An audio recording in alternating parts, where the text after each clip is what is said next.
Este proceso se guió en base a un expediente técnico diseñado por especialistas en todas las especialidades, estructuras, arquitectura, sanitarias y eléctricas, ¿no? Esto acompañado de estudios como estudios de suelos, cálculos estructurales, entre otros puntos que permitieron que este expediente esté culminado al 100%, ¿no?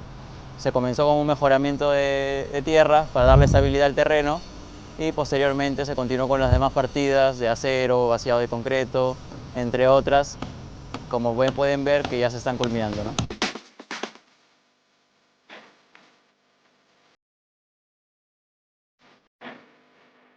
Ahorita actualmente nos encontramos ya en lo que es acabados, ¿no? Nos falta acabados e instalación de equipos, que no debería tomar más de 3 a 4 semanas.